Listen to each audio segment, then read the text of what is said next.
Hey guys, so this is another episode of Founders Connect where I have conversations with entrepreneurs in Africa. I think that I'm already biased towards this interview because the person I'm about today is one of my favorite people that I just admire from afar. And it's also a bit of a sentimental touch for me because I think because of him, he's one of the reasons why I moved to Lagos and I kind of started whatever career I am in tech. So I'm just excited to look at his growth and see it and actually learn stuff and just catch up for real. Anyway guys, I'm having a conversation today with Yele. He's a VC, he's a serial entrepreneur. Yes, a lot of things. Also the crypto guy of the tech ecosystem in Nigeria now. Hi Yele. How you doing, Peace? Thanks for having me. I'm so honored to have you. and I'm honored to be here as well. It's been a while. It's been a while. A long time. How many years? A couple. Wow. We haven't seen at least 3 years. Well, we met in 2016. Yeah. That's wow. 2016, then you said 2018. Yeah, last time. That's a long time. And so much has happened. I can't wait to dive in and just get the proper backstory to all of the amazing. I'm happy to announce today is my last. Today is a new day. But yeah, let's get right into it. Yeah. Sure. Awesome. Hey folks, you're welcome to my YouTube channel. My name is Itimi. I'm very passionate about growing people and growing businesses, and the content I create is a reflection of that. On this channel, you find everything from marketing videos to videos about life, entrepreneurship, etc. Now, this episode of Founders Connect is done in collaboration with Africa Verified. Now, Africa Verified is a media platform that seeks out and amplifies factual stories from reputable and trustworthy news sources. Africa Verified covers news from global issues to domestic issues to business, entrepreneurship, basically everything that affects Africa and its people. And you know what? Founders Connect is about entrepreneurship in Africa. It's almost a match made in heaven. Anyway, make sure you stay and watch this video to the end and subscribe to my channel afterwards.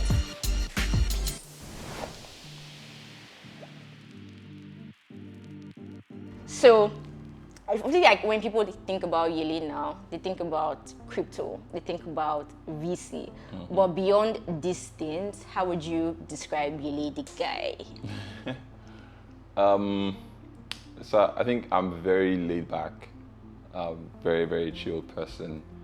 I have a social side that a lot of people don't really know. I see it on Instagram. So a lot of people might think I'm just focused on business, but I do.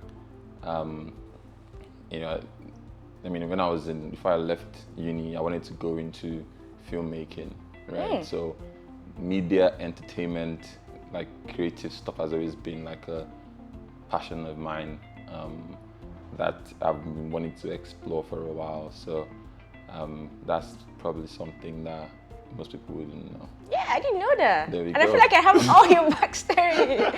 Oh, okay. That's really dope. Are you doing anything around entertainment right now? Yeah, I think that's definitely going to be a strong theme in kind of what I'm working on next. So super excited to kind of finally go back to, something that has been at the back of my mind. And even my journey into tech was because I wanted to do something that combined technology and entertainment and media. Right. But it was a little bit too early. But now it just feels right, So that was super exciting time. Amazing. So let's talk about the journey to tech. Yeah. I know you went to med school when you came out and you started working at Startup. Can you give us the context and the full story? Yeah. So because I went to medical school, King's College London.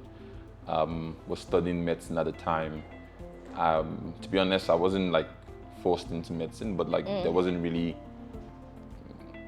Back then it was very limited career options, right? It was if you did well in school, it was go to science class. If you're in science class, it was medicine, engineering.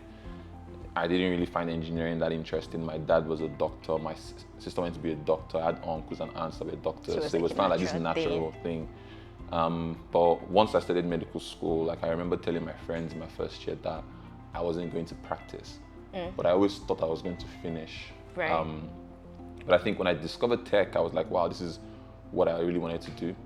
And so it was really a function of figuring out okay, if I waited for 2 years versus leaving now, how like what is the impact of that? And I think I always tell people like, I mean, I have a tattoo on my body that says like your time is limited. Don't waste it living someone else's life, right? And that's like my mantra. So, you know, something that is very clear with my career path is like I make changes. Yeah. You know, but still get towards kind of like a vision that has been constant for a while. So left medical school and kind of learned how to code. So a lot of might not know this, but I learned like iOS development and you know, I learned Objective-C, which is one of the hardest languages to learn. And then I remember when Apple launched Swift and I was like, how come they didn't, how come I spent like a whole year learning Objective-C for it to release a new language that was simpler or easier? You know, so I learned how to code mobile applications, I learned how to design, and then I started a company called Purple, like the color. It was a social app that was meant to be like, you know, putting communities online, but like university communities and like, you know, social groups. You know, I did everything wrong. I definitely did everything wrong in that. I always joke that if you want to know what not to do and starting the business, I can tell you my story, Purple. But you know, it was still a good experience, and you know, from that point on, it was not really a function of like where do I want to be based. So my family is really based in the UK. Most of my siblings are in the UK, so it's like UK or Nigeria. And I remember a friend of mine, or a friend of a friend, was visiting the UK, and he was sort of talking about all that was going on, you know, in Nigeria at the time. I think at that time, Mark SEN just raised like 1 million. And like it was it was such a huge thing. I was like, wow, like we have a tech ecosystem in Nigeria. So I knew that, okay, you know what, I want to move back. I want to be in the thick of things, and like as the ecosystem evolves, I want to figure out like how do I play a role in helping that ecosystem develop. And that's sort of like how I got into, that was like my formative years in terms of transitioning from like medicine into like technology. Interesting. So the pivotal moment for you was, first of all, there was Purple, and then there was now realizing that, oh my God, people are raising this amount of money, so there's something I could go there and make an impact in this very nascent ecosystem. Exactly. And so, I mean, I remember a couple of like the UK OGs or London OGs at the time were describing, you know, they're talking about like the UK ecosystem like 5 years ago and what it looked like and how it was difficult for founders to raise money. And I saw a lot of parallels between like, you know, that was 2009, so that was maybe 2005, 2004. And I was like, wow, this really sounds like Nigeria. Right? So it means that 5 years from today, you know, the African ecosystem could be here. And to be honest, like if I put it like for like, I think the African ecosystem has grown. I mean, Africa is not a country, so it's a continent, right? But even Nigeria alone, the Nigerian ecosystem to me in the last 5 years seems more vibrant than what the UK ecosystem was in 2000 and sort of like, you know, 5 years ago when I was leaving. So it's pretty exciting to kind of like watch, and I try to live in the future because I'm like, if we're here now, what the 10 years from today look like, right? I think it's just going to be totally unrecognizable and like huge. So yeah, that was sort of like definitely the flipping point for me. Interesting. So like one would assume after learning iOS development and building Purple and seeing Mark raise money, that when you come into the ecosystem, you will go straight into startup.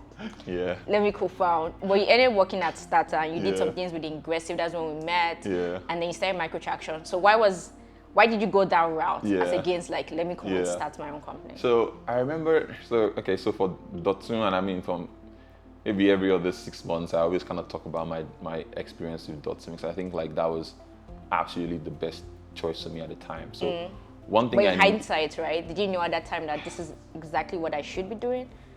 I mean, it felt right. So I knew what my goals were like the first year of moving back, right? So I think it's really dangerous or crazy for you to think like, oh, you've not lived in Nigeria for such a long time, you want to move back and start a company almost immediately. I think that's very, very tough, right?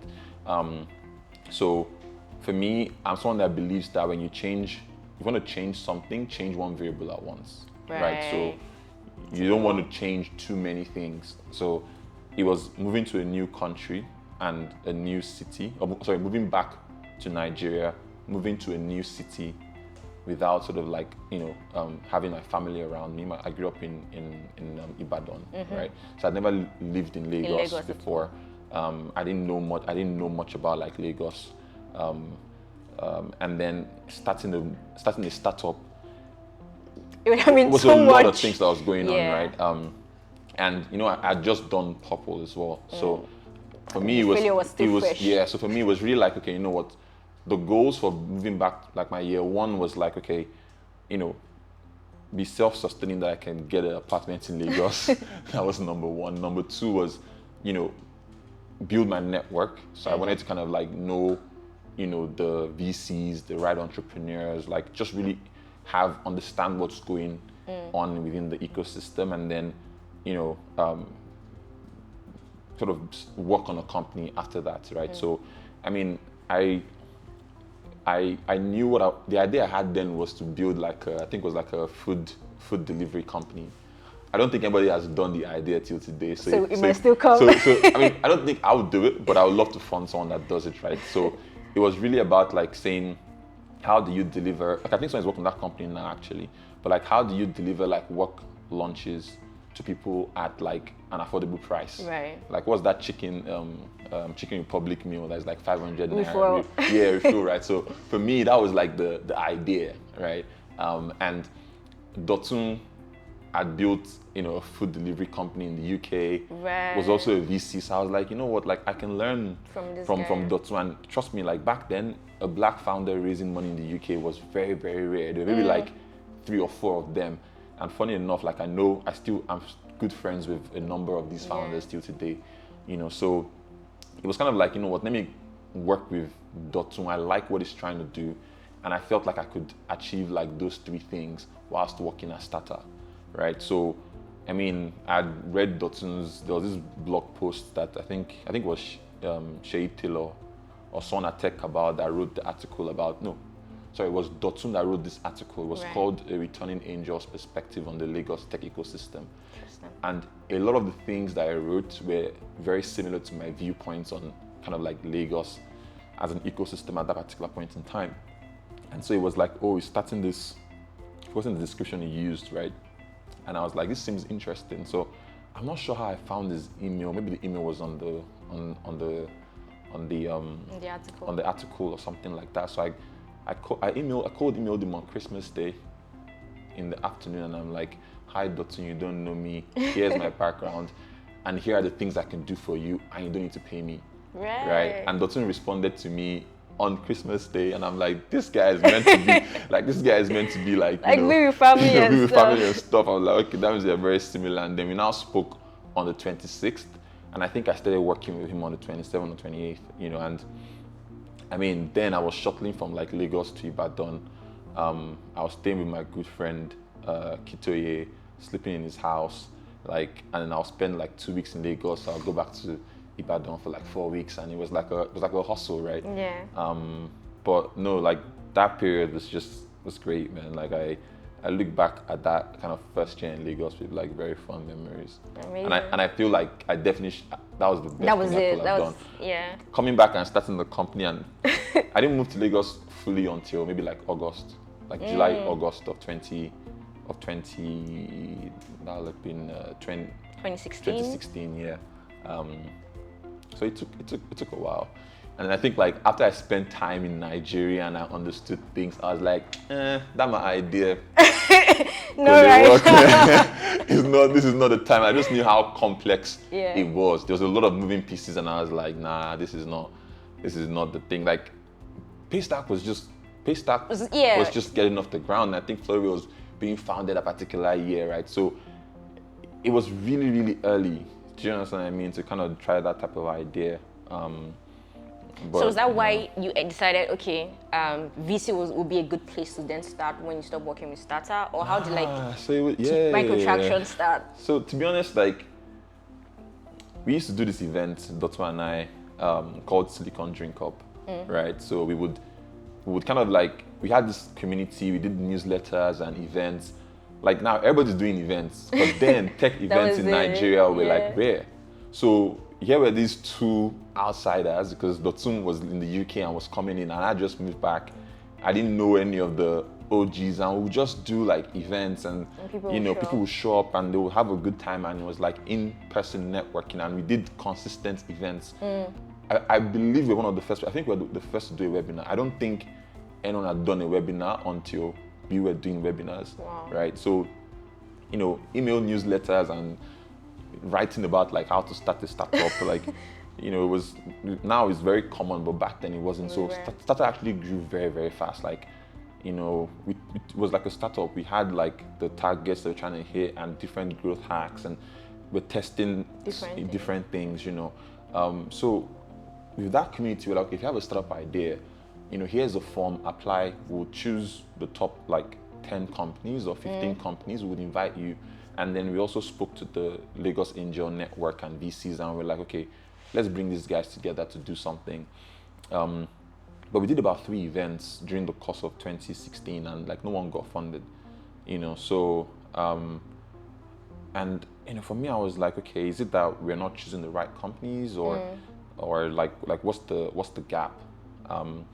And I mean, in the summer of 2016 as well, that was when like Michael Siebel and Kasa from YC, Monique also came in from 500, Tyler came from Techstars. I didn't meet Tyler, but we had this summer of 2016 where it was like all these investors were like coming in, right? And I remember one of the conversations with Michael. Michael was like kind of challenging the investors that were there, that as opposed to kind of complaining about YC valuations, why don't you guys, start investing in companies?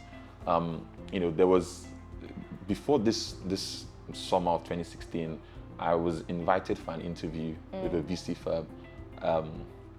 I'd never ever considered VC. Like that was like the last thing, and like obviously I did my research. I learned really bit about VC, and it was super interesting to me. I was like, okay. This kind of like what YC does, like we're finding companies, entrepreneurs, supporting them. But I didn't get the job, right? So the partner liked me, but the LPs really wanted someone that was like more like a finance background. And anyone that knows me knows that I'm not really a finance guy. So my own strengths are like product strategy, growth, marketing, that type of stuff. But that kind of put on a light bulb that couldn't really be turned off, right? This idea of investing in startups. So when that challenge happened, one of the people I've been speaking with, kind of nudged me and was like, you know what? I think we should do this together, right? So again, me, I got my cold emails. I'd cold email this guy like, hi, my name is Yele. This is what I do. This is what I can help you with. And everything. And then the guy was like, oh, yeah, he's not really looking for employees, he's looking for partners. And so for me, I was like, man, this guy is just like, just whining. Like, why are you whining me now? If you want to employ me, tell me not to employ me. You're showing his partner. So, when it was like, this is something that we can build together, I was like, okay, sure. But it took, I didn't want to rush into a partnership without really knowing someone first. So it took us about like a year, maybe like 7 months to kind of really make sure we're aligned and we're like, this is not just what we're doing. We want to do a lot of stuff together. Shout out Kwamena. He's kind of like a low-key guy, but he's another person that's played a huge role in my life. And I think that's why even now, any young person, anyone who kind of reaches out to me, to be honest, like if you want to get me, send me an email that is like code email. Hi, like, my name is Pace. This is what I do. This is what I can do for you. I love that, because for me, that's what helped you. That's kind of like people. I see myself in that, right? And especially when it's like very thoughtful and that this person really understands what you're trying to do. So setting up everything took like 3 months, and the name Microtraction, I don't even know how I came up with that, but essentially, was this idea of like seeing traction before anybody else and believing in an entrepreneur before anyone else thought like that was possible. And you have to understand that back then, who was giving money to an unproven entrepreneur, talk less of investor. Yeah. Right? So I was writing checks, but what successful startup had I done until that particular point? So, my LPs and partners were taking like a huge risk. But the only thing I had was that when the folks from the kind of like US startups came, some of the companies we recommended to them ended up getting into like YC and 500 and stuff. And I remember one of our LPs was like, if we managed to get one company into YC within the first like 3 years or something like that, 3 years, like that would be fantastic. So when we now had, I think we had like, how many companies was it in the first time? We had like, it was Bitcoins, wallets, maybe Schoolable. I think they did YC at the same time. In the first year? Yeah, like I remember I was on my bed, I was speaking with like Itimi, I was sleeping. Itimi calls me at like, I don't even know what the time it was. And then Itimi and Iri were like on the call. I'm not sure if Thomas was on the call as well. And they called me and they're like, oh yeah, we got in.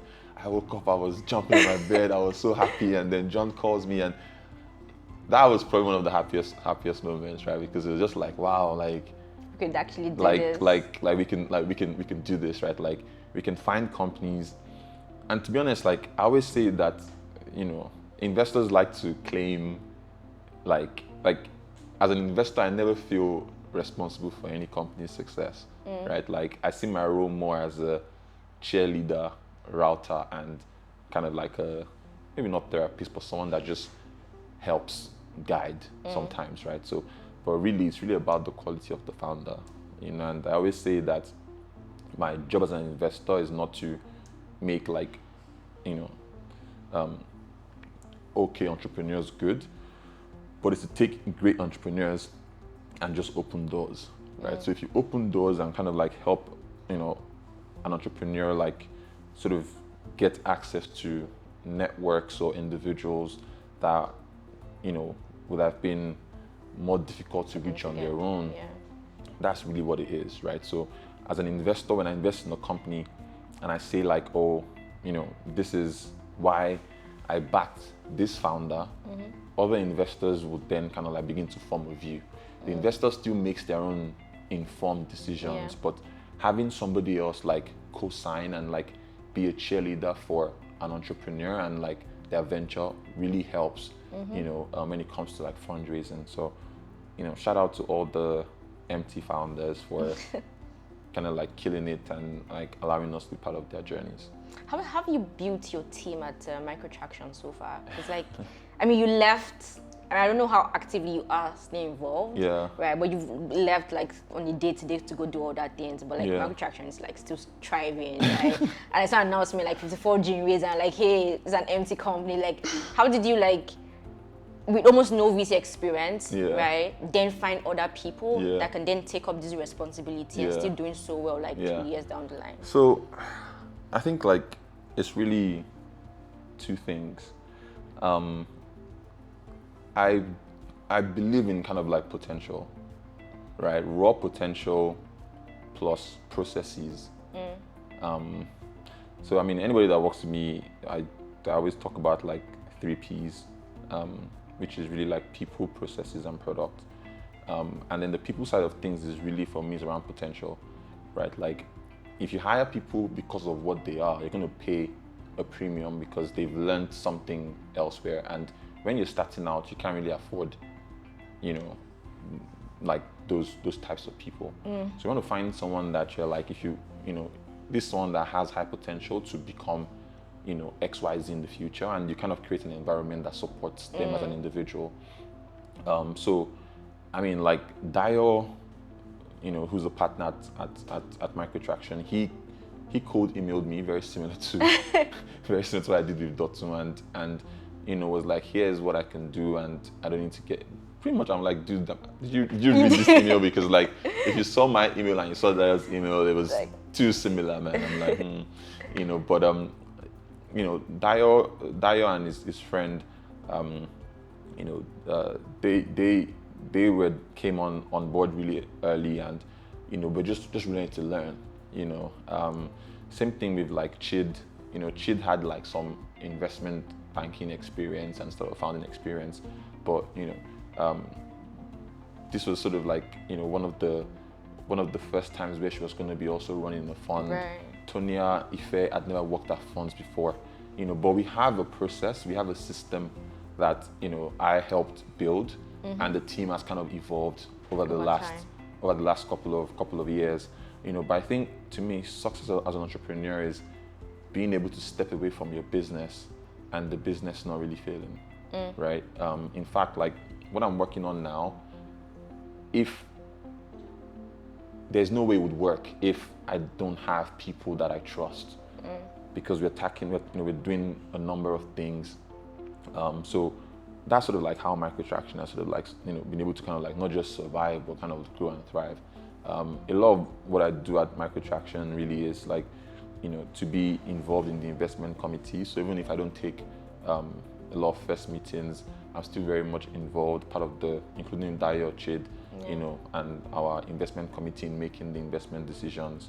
With the network I have, I'm able to sort of like support our portfolio companies through like introductions, a lot of reference checks. Other investors want to invest, they want to kind of like get like my viewpoint or the partner's viewpoint on a particular entrepreneur, and then from time to time there are founders who reach out and ask questions and want to understand like the specifics.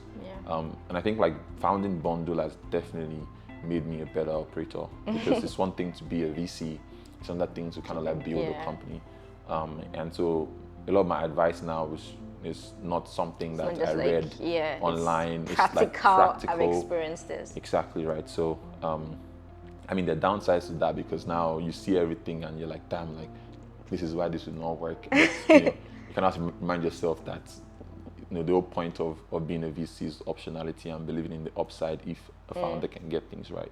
Right. What would you say has been the biggest lesson you've learned as a VC?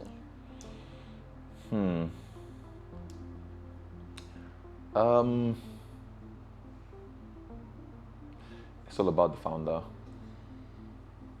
founder. Backing the right team is so important. Like, there's so many things you don't see as a VC when it comes to the day-to-day operations and all the micro decisions that has to be made to build like a really valuable company. And trust me, like even if you are an operator VC, you're someone who ran a business, there's so many things that you just don't see, right? So no matter the frequency of calls or like the investor updates that you have, you're not the captain of the ship, right? So it really is about the founder. So when you say about the founder, what do you look for in a founder to say, yes, I believe in this team, I believe in this person, and I want to back you?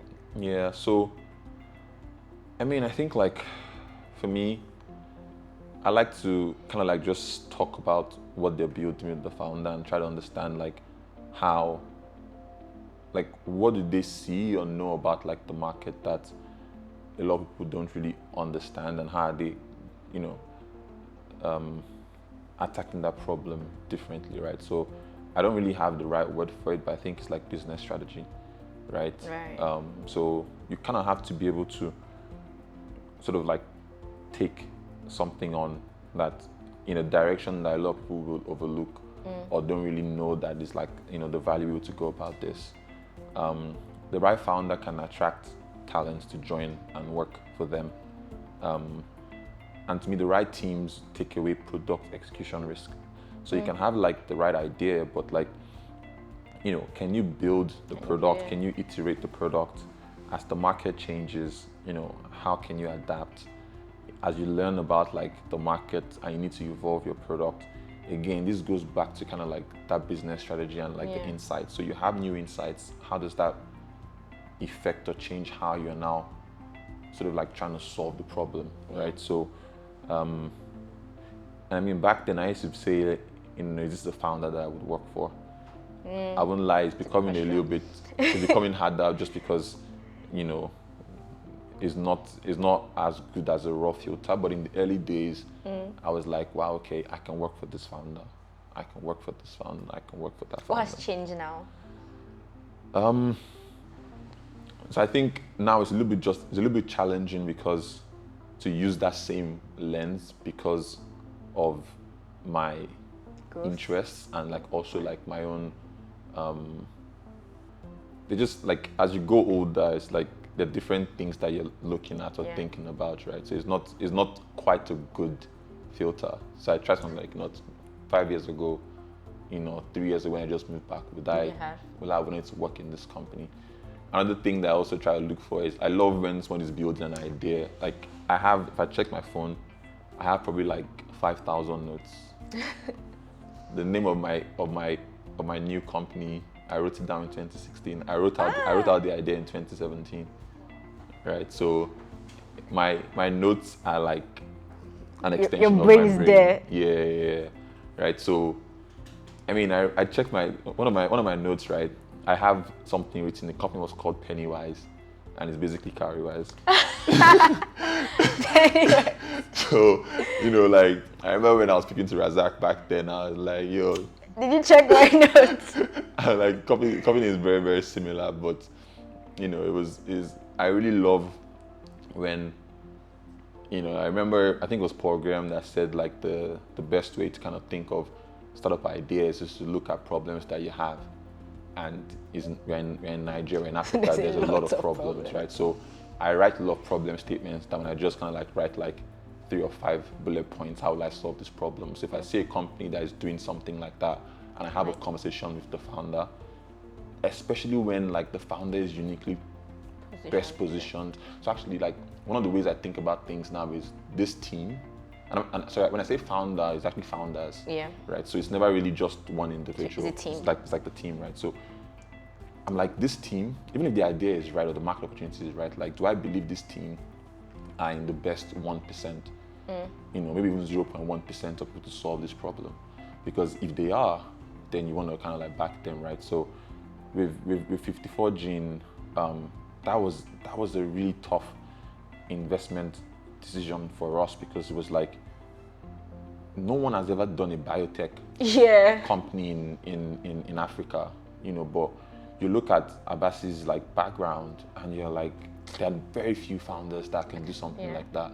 Itimi and Ire at the time, like which local person was building like a crypto company, had the skill sets to actually build a crypto company, John from Wallets had worked at Wema Bank and was probably that built like Alat, Razak, also similar like backgrounds. So all the teams that we tend to back, even up to like the newer ones like Lemonade for instance, or like Prosper, like when you look at the makeup of the team, you're like, you can tell that. Like this is probably like a top 0.1% team to sort of solve particular problems. So that's sort of like how I operate as an investor. And then again, when someone looks at some of our newer investments that we'll announce in the coming months, we like to think about like what comes next or what is being enabled. Because now fintech, everybody's doing fintech, right? So if I didn't do fintech deals, like there has to be something else, right? So again, we're very bullish on kind of consumer and sort of entertainment, media, gaming. We think these are kind of like unexplored spaces style. You're gonna get more interest, especially with like the rise of crypto infrastructure. So yeah, let's talk about crypto. How did you get in? It's like one day Yele's the VC guy, next thing, okay, is crypto guys. I've sold my destiny to this. Like, how did it happen? Yeah, so I think for me, right, like I remember when I don't know where I read this, but the takeaway was like you want to find a life mission that is not going to change, right? Okay. So when you have this North Star, it's like a compass, right? Like every decision is anchored around that. And so even if you get new inputs or like new data points that change the way you want to approach solving that life mission, you're still going to be towards that particular path, right? and it shouldn't be something that you can solve in your lifetime, because if you solve it, then your life loses meaning and purpose, right? So for me, So it's a bigger mission. Exactly, right? So for me, the first thing was choose happiness. Okay. So the reason why I tend to change like stuff that I do is that when I feel like, you know, this is my life mission, there's something that I can do that helps me get there faster or closer to it, you know, because of new data points or like new changes that, you know, weren't there 2 months ago, 1 year ago, 3 years, whatever the case may be. Like, I have this angst of like, I need to build this thing, I need to do this thing, right? So that's sort of like what drives me, right? So my life mission generally is around accelerating Africa's transition to a sustainable and developed economy. Now, in recent years, the idea around that has really now focused on the people as opposed to like nation building, right? Because, you know, one of the big things, and it was extremely depressing when I realized this was before I got into crypto, was that there is literally no country that has gone through rapid economic development without like government intervention, right? So the government plays such a huge role in that economic transformation, and, you know, trying to do that across 52 countries in Africa is really, really, really hard. Now, what the internet does is that the internet kind of disintermediates, you know, the role of government in terms of like almost creating a virtual space that connects people. But countries are still very important because that is where, you know, economic infrastructure resides, right? And economic infrastructure has always been existing in the physical and real world. What I mean by economic infrastructure is like corporations, companies, banking, finance, currency, and crypto kind of digitizes all of that, right? And that is a powerful and big idea, right? Giving the internet a native currency is huge, right? So the way the internet made like information and, you know, knowledge accessible to anyone. If you have a phone and an internet connection, you have access to pretty much anything in the world, right? You know, cryptocurrency does that for finance, right? What crypto does is that crypto makes Africa almost into like a single country, right? And when you look at Africans, we have so much more, like young Africans have so much more in common than like older Africans. Right. Like I remember talking to my uncles, aunts, parents about like, well, I'm going to Ghana, I'm going to Kenya, and their mind they're like, why don't you go to like London or whatever? And, you know, back then it wasn't really a thing to go to Kenya or go to Ghana or go to like Senegal, you know. So for me, this idea that, you know, we could coordinate ourselves and create like this natively digital economy, and, you know, give people access to financial services, and your location doesn't really determine the quality of financial service that you have. It's the powerful one, right? I mean, there's always this poster I always see where it showed, I think it was 2015 during the elections, right. And it was like, it's $1 for 215, so $1 for 215 naira. Has it gotten this bad? And then today we are seeing it as 507 something in the space of 6 years. Yeah. So what is the currency 6 years from today? You know, so for me, you know, what I care about now is democratizing like access to economic opportunity using crypto, right? And crypto can be applied in so many ways that people don't even really understand just how big this thing is going to be. So when you talk about crypto now, you talk about it from a very informed place. Like you can tell, like you've read, you've discussed, you've built a product from it. You've worked in a big crypto organization, Binance. But like, how did you find crypto? Right. Yeah. How was it like? Oh, I found this, and then before I started deep diving, and was this is Twitter, my mission. man. Was Twitter. I love Twitter, man. Like, I remember when Jack Dorsey came to Nigeria, and I had the pleasure of meeting him, and I was like, I don't think you understand, you know, the influence that Twitter's had on young Nigerians. But yeah, I was kind of, as you do, scrolling on my feed, and I follow a lot of like US investors and angels, and everyone was talking about Bitcoin and Ethereum. I think it was Ethereum, and I was like, what the hell is going on? And there's something Chris Dixon said. He said that what smart people, and we used the word smart people as in very broad context, right? And it's out of scope of this conversation, but like what smart people spend their weekends doing, you probably should want to take a closer look at that. So for me, I was like, if everyone is talking about this thing, then it must be interesting. So, at the time, Naval had this tweet, and it was like, so it was two things. Naval is the founder of AngelList. He tweeted something. He said that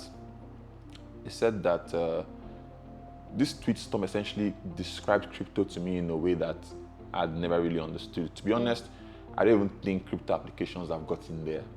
But it was what made the connection in terms of creating, crypto as a coordination mechanism that could allow you organize individuals at scale without the need of a centralized authority, right? So this idea of creating economic activity between like hundreds of millions of Africans without the need of, a centralized authority like a state or corporations was huge, right? Because what the internet has done for Africans and how it has given us opportunity and like access to knowledge, if you introduce finance to that, I don't know what 20 years looks like, man. So for me, it was like a frontier. It's like you being in England and hearing about America, and like, you know what? I don't know what's gonna happen in America, but I think there's something here, there, and it's worth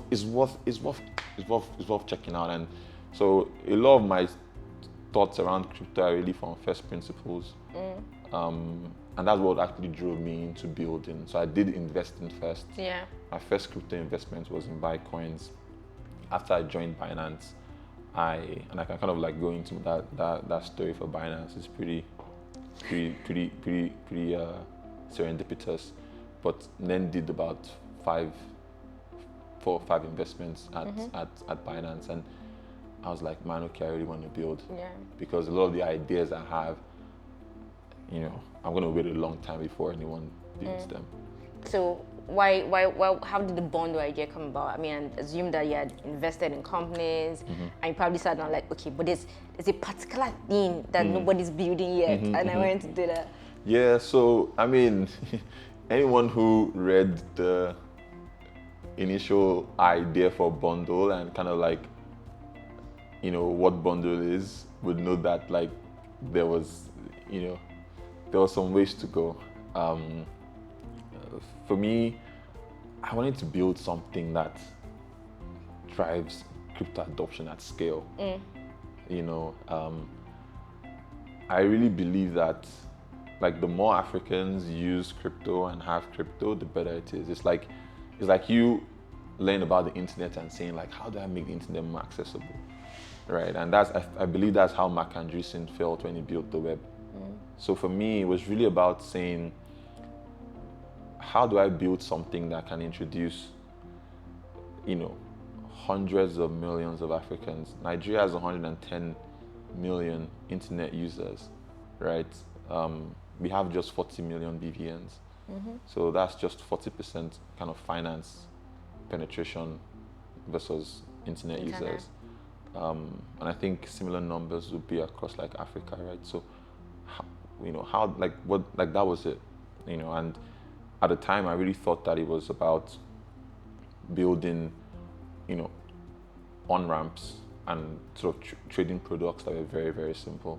And if I taught people how to kind of like trade and make money through kind of like buying and selling of crypto, we would get a lot more people. Right. Obviously, my thinking has evolved and was successful. I mean, like a lot of people were like, wait, bundle is one. People that didn't know, me going into bundle were quite surprised that bundle was just 1 year, because it had been around for like a while. But like within a year, we grew very, very fast.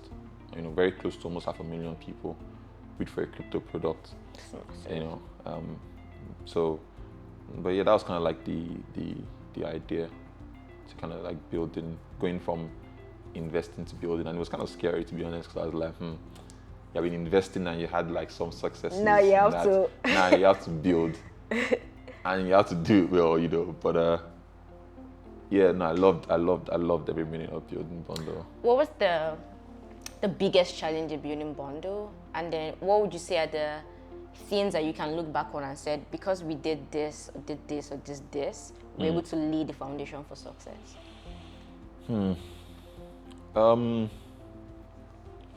I would say the biggest challenge with Bondo was probably putting the team together in the early days, because it was stealth. So I couldn't really say like, oh, I'm building. Quick question, why do you like building in stealth? It's a real G's move in silence. Nice one. But you wanna. I mean, this time round is a little bit different. We're gonna be launching things quite early and kind of getting feedback and things like that. But yeah, stealth is good. It allows you kind of focus a little bit more. But as I began to put the team together, I was like, okay, we have a good group. I think my biggest lesson is, I would say probably around when we built CashLink. Right. You have to understand that, seeing your metrics drop 80% in a space of 2 weeks in any business is very scary, and not knowing what's going to happen in the next like 1 week, right? And so, we had to kind of really figure out how we're going to build, in as compliant manner as possible, something that allowed users to kind of, move in and out of our products. And we had like our users kind of complaining. And, we have a Telegram community that had, I mean, if you don't check the community for 1 day and you come back, we have 20,000 messages, right? And these guys were like, the bundlers were complaining like, oh, everybody else has launched something, what's just going on, da, da, da. Then we launch it, and we were like, oh, it doesn't work, it's terrible, it's that, and I told our team, I was just like, you know what, it doesn't really matter. It's not about what you launch, it's about the speed at which you can iterate and improve, right? And for me, I think that's like my biggest lesson when it comes to like building anything. We don't have to get it absolutely right the first time, but we're going to get it better. And I remember, I think it was, I love internet history. I love internet history and strategy. It was something about the Internet Explorer browser. So Mark Andreessen had built Netscape. They were growing super fast. They, a lot of the innovations that we take for granted in the web, for instance, introducing media, so photos, videos, into a website was just on Netscape. And so they're going fast, and Bill Gates is like, oh, let's just launch Internet Explorer. And they launched this thing, and it's buggy, it's bad, but they kept improving it. And each successive version was better and better and better. Obviously, they had distribution advantage as well, because they had the underlying platform. But, as it got better, people didn't really... They forgot how bad it was. They forgot how bad it was at the beginning. So for entrepreneurs, being able to get feedback from your users and use that feedback to improve your product is more important, is a lot more important than getting it right at the beginning. Yeah. That for me is like probably the best insight I can give any potential founder. Don't worry about getting it right the first time. Just get it out there, and improve, iterate very quickly. Yeah, that makes a lot of sense. When did you know that it was the right time to leave Bondo and say, you know what, that idea that I had in 2016 that I wrote in my notepad, now was the time to be there? To be honest, like, I don't think there was like ever a right time. It was a very tough decision. But I also felt that the business was at a place that was, we had very stable business. And by stable, I mean we were profitable, we had money in the bank, and we were still kind of like, growing, right? So really now thinking and saying, okay, you know, what's next for crypto? So back to the mission. Exactly. And I mean, a lot of stuff happened in the last 12 months, in 12 to 18 months. When I was investing at Binance Labs, like, we had all these ideas. I mean, we almost invested in like crypto kitties. I remember seeing Axie Infinity in 2017. Just a lot of stuff was just like white papers, right? To now see like actual users and utility, people using crypto, and a bunch of ideas around decentralized finance and NFTs, DAOs, or like digital social clubs. Yeah. It's just super exciting, like, and I think I saw a path to like, wow, okay, I can build something that has potential to have like 20-30 million African users, and probably even maybe export it outside of the continent at some point. Yeah, it was. I mean, there's never really a right term per se, but you kind of have to just make it work. And I think like, we've done a lot of things right at Bundle, and I mean, it's been about 8 weeks. You see, you've done a lot of things right. What did you guys do wrong?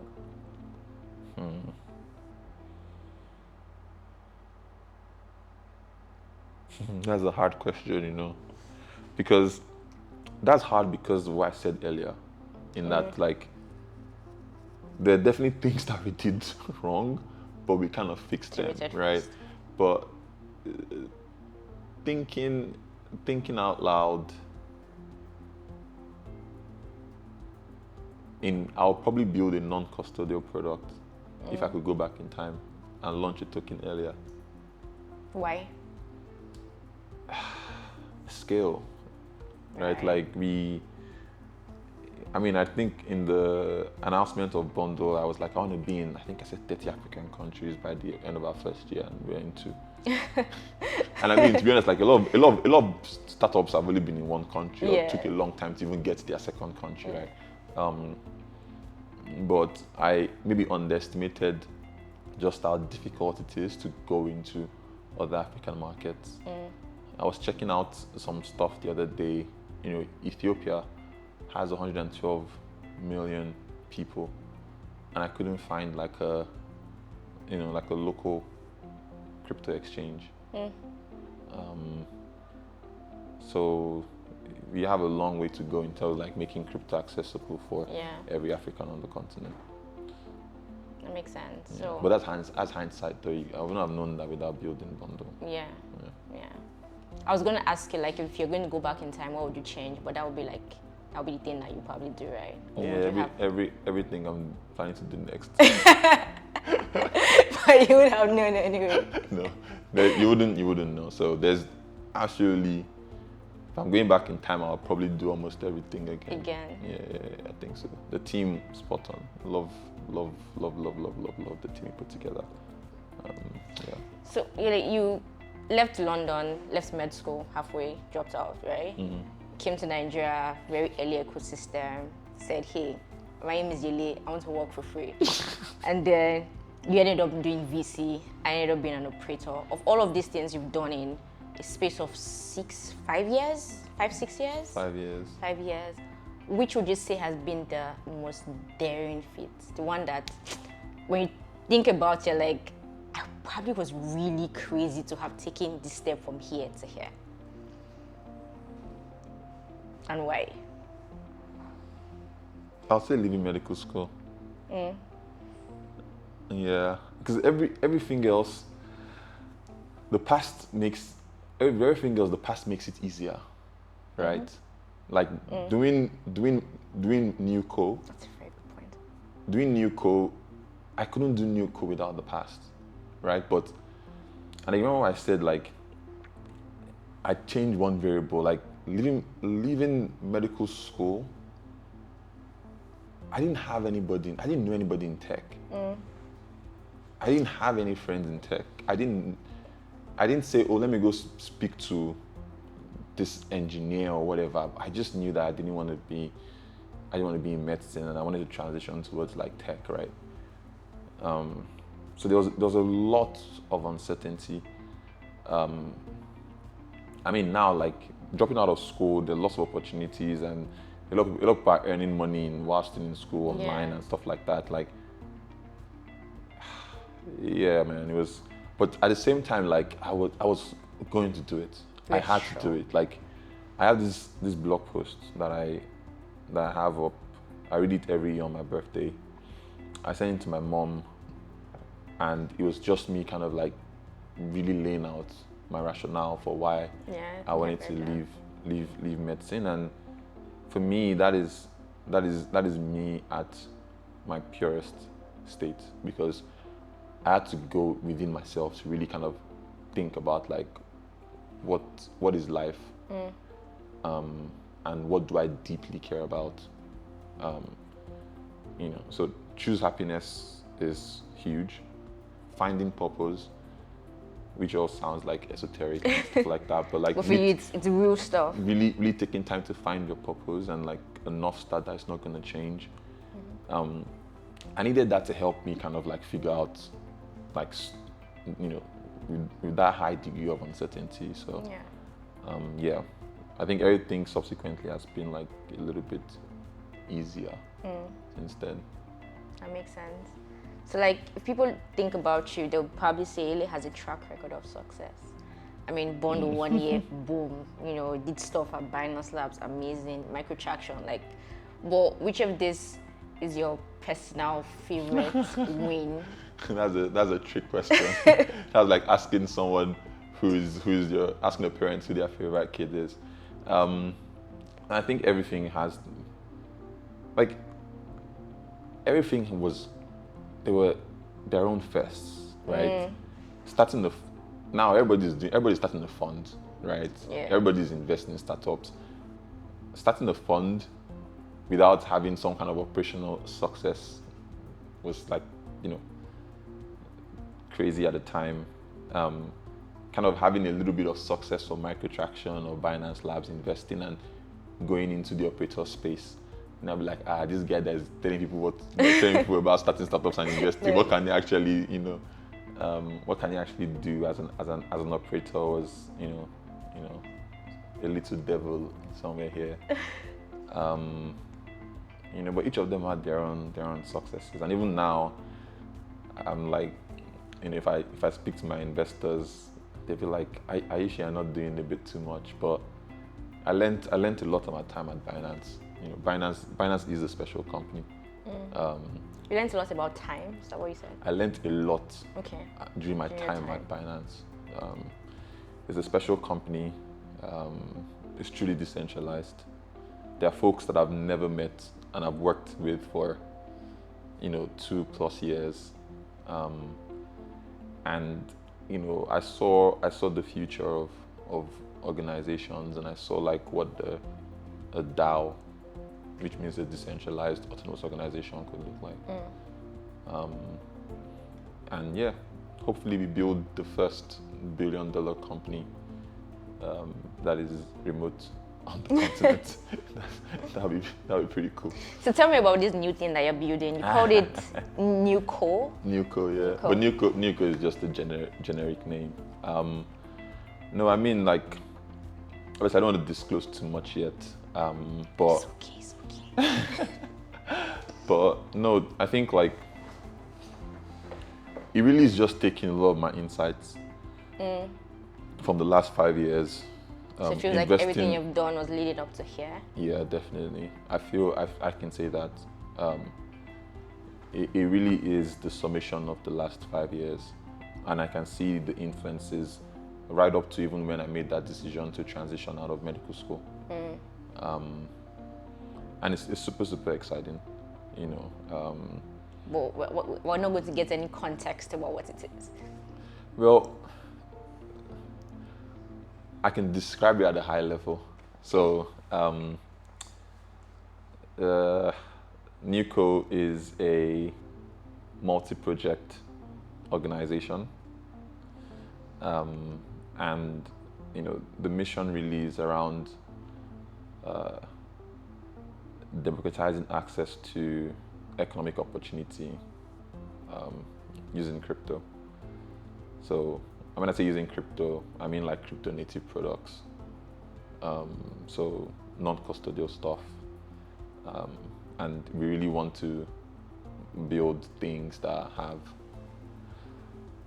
a lot of users. So Scale. I can, you know, have you heard of ByteDance? No. So ByteDance are the parent company behind like TikTok Right. and a bunch of other products. So I like to think that we could be the ByteDance for crypto. I'll stop at that. Mado. Are you hiring? How do we apply? It's like early employees. I can't afford you. But let's talk. Goodness, maybe this is a job hunt. I'm hunting right now. Do you get? I haven't said my own. Hi, Yele. My name is Peace. You've known me for a while. These are all the things I've done. No, but it's really exciting. I think like,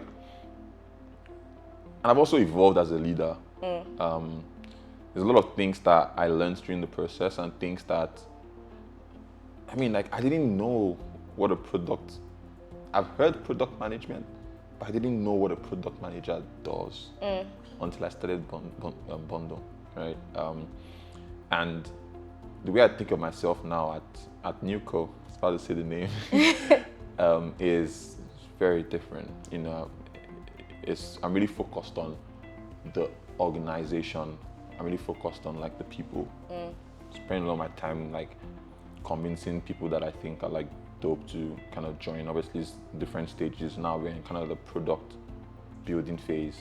As we get closer to launch, we're gonna be looking for like people that are like on the growth side, consumer side, and more kind of business operation type roles. But I really believe that if I get the right people, someone said something today, and I was like, yo, this is the right. The guy was like, Newco is like a fleet. And you have captains of their own ship, right? So my job as a CEO is like we're at the port, right, or at the shore, and I'm setting a vision about like this, fantastic destination and kind of why we all want to go there, and attendants come on board, but that level of autonomy within the various ships as part of a fleet is a good way to think about like how Newco is structured. So it's super exciting, and it's definitely by far the most challenging thing I've ever done. I'm very excited for you. Thank you. So couple of minutes earlier, you mentioned that when you're building your team, what you look out for is potential. But on a more personal level, when you're picking the people closest to you, your friends, what do you look out for? Mindset. I'm a workaholic. I don't hide it. I mean, we can tell. At the same time, like when I decide to like let my head down and have a good time, I really kind of like need to do that to just kind of, let off steam and stuff like that. But a lot of my closest friends are folks that I've known since I was, 18, 19. And regardless of sort of like what country they are, some of them are still in the UK, some of them are here. What kind of keeps us together is like that mindset, right? One of like constant learning, evolution, and just like people that we share kind of like similar visions, ideals, values. So, when Drake said no new friends, I think that's quite apt with my circle. And even if someone comes in, it's because they also have like that mindset as well. That's like a big one for me. And then the second one is probably maybe don't take yourself too seriously. This life is just one. Yeah, so you have just one life, man. So my friends strike that right balance between like seriousness, but at the same time they can have fun as well. Yeah, I see that on Instagram. I'm one of those people locking in Yele stories. The beach today, the club tomorrow, but then next is like a serious Microtraction announcement. But what's one city that you haven't been to yet, but you want to go? Singapore. Why? I have a lot of friends and past colleagues in Singapore that I wanted to go, and then COVID happens. I never went. So hopefully I can go next year. I'm grounded for this quarter as I kind of like set up my new company. And then I'm a huge fan of LKY, Lee Kuan Yew, and kind of what he did in Singapore. Balaji talks about this idea of like a network state, which is essentially like a virtual nation online that exists on the internet. And because of crypto and the fact that we don't need like local entities or fiat currencies, nation building, but not in the mind of going to go and buy land somewhere and say everybody come, is something that I'm really like deeply passionate about. If I showed you my Kindle, you see a lot of economic books there. So yeah, I want to just see what I've read about in person, and then also kind of like connect with folks that I've been speaking to for almost 2 years and I still know it. So, in spirit of not taking yourself too seriously, what are 2 things on your bucket list that is not work related, that is not skydiving? crypto? I want to skydive. I'm going to do it. I want to do it on my birthday. When's your birthday? 19th of February. Oh, okay. Skydiving is definitely up there. And then what's something else I would like to do? I want to climb a mountain. The lowest hanging fruit is like Kilimanjaro. Is there a reason why? Or just because? It's like a challenge. It's a challenge, and you kind of like just want to push yourself to see like you do something and be like, yeah, I did that, But in the real world, not necessarily like some crypto or entrepreneurship related thing. And then obviously like this is more sentimental, but like my blog post to my mom, I talk about like making like some charity related things, and I never did it. I never did it, so I really want to do it. Like, hey, Mom, I still remember. I'll come back there. So I really want to do that. It would just be like nice to kind of do it. So hopefully we can do it for my, around like my 31st birthday. That'd be pretty cool. Amazing. So right now, final question. There are lots of ways to get into tech. Right? People are starting funds now. It's easy. People are right out of school building new companies. Yeah, right? Amazing to see. Amazing. People are getting jobs in tech for the first time. Like, there's so many ways to get into tech and so many things to do, lots of opportunities now, right? Like you said, like the growth in 5 years has been amazing, right? Massive. For people who are looking now, like, oh my God, this is like, if you want to make, I saw a tweet like maybe 2 weeks ago or a week ago, now the fastest way to become a billionaire in Nigeria is going to work in tech. So everybody's looking like, this is where all the money is, and they want to get in there. So people who are still really young, some are still in school, some are in the banks, but they're looking into the tech industry, and you're here, you've done almost all sides of it. You've led community at Starter, you've done VC, you're still doing VC, you've done like all the way. What would be your 1 or 2 primary advice to them and say, you know what, if I'm going to tell you anything about this career you want to build, this is it for me too? I mean, to be honest, like I would still recommend like what I did. I think a lot of people focus on like technical roles. You want to try and find out really early on if that is something that you have like an interest in, right? So even if you can code, you might not really want to be a developer.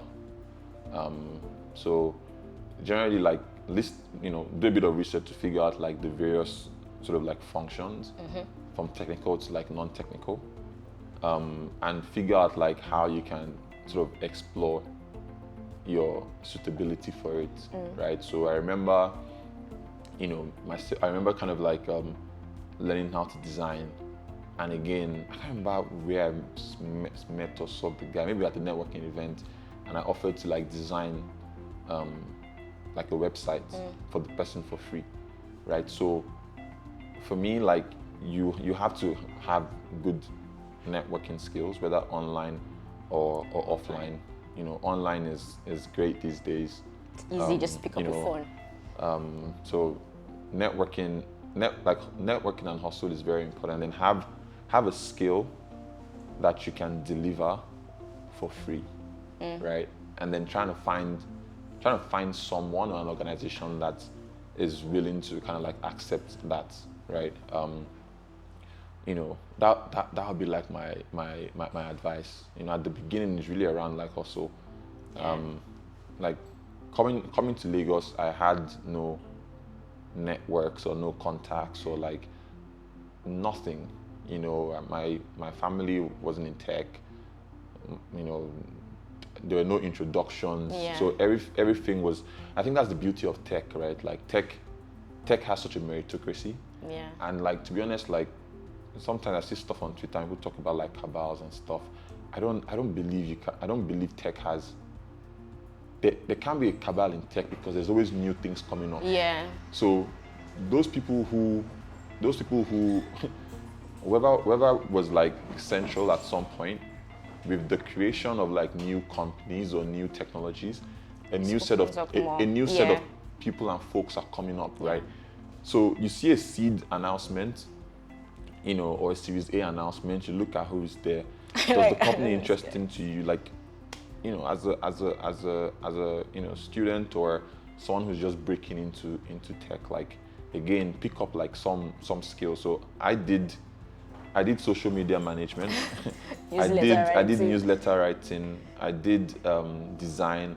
I did community management. Like, what did I not do? Like, I tell my team sometimes, like, I don't think, you know, there's any role within a startup that I've not done or tried, right?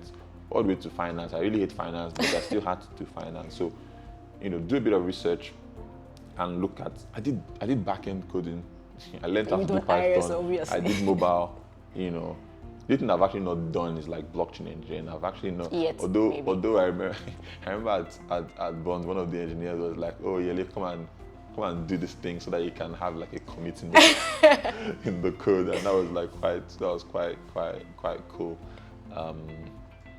But yeah, I think like, you know, mindset and like just hustle. Just hustle is the most important thing. Yeah, that makes a ton of sense and it really resonates with me. And I think that's where we end the video today. Like, the most important thing, if you want to, and it's not just tech, right? It's almost any industry. It's pick up a skill, learn it, and give yourself to it, right? At the very early stages, about just building up capacity and building up a portfolio and just like knowing how to actually do the stuff you learned.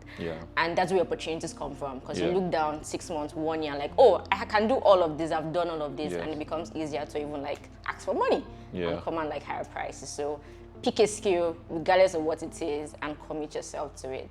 And you can be daring as like Yele and just like go for it. I think one of the things that inspires me about your journey most is to see that, one, you're not afraid of change. You're not like, oh, see, I've done Bondo, I'm cool, let me just be CEOing for the next couple of raises. Or you know what, Microtraction is doing amazing, let me just be like the VC guy. It's like there's always something to do and build, and that's very inspiring, because then it's a thing of, I don't want to settle, right? There's something I'm pursuing, there's this passion, there's this mission, and whatever opportunity that I get that takes me there, I would definitely jump on it. It doesn't matter how good it is right now, and it means starting from scratch, I would do it. And like, it's very inspiring to see. So every time I'm like, oh, when you left Bond, I was like, Yele, now give him another 18 months. We'll probably hear that, you know, whatever this company is, I'm going to do another one. But so thank you for like inspiring and just like keep chasing it, because it's very, very, very, very amazing. Thanks, man. I mean, I can say the same for you as well. It's been really impressive to watch like your growth, and you know, from you know, you and Joyce, and like just that whole journey, and it's very exciting. So I'm pretty sure there are people out there that you also inspire, and maybe in 2-3 years, you know, the cycle kind of like continues. So I hope so too. Anyway guys, thank you so much for watching this video today, and please leave a comment, share on Twitter, Instagram, you know, just do the whole thing. But most importantly, help my life. Don't leave this channel without subscribing. I beg you. All right, guys. Peace out.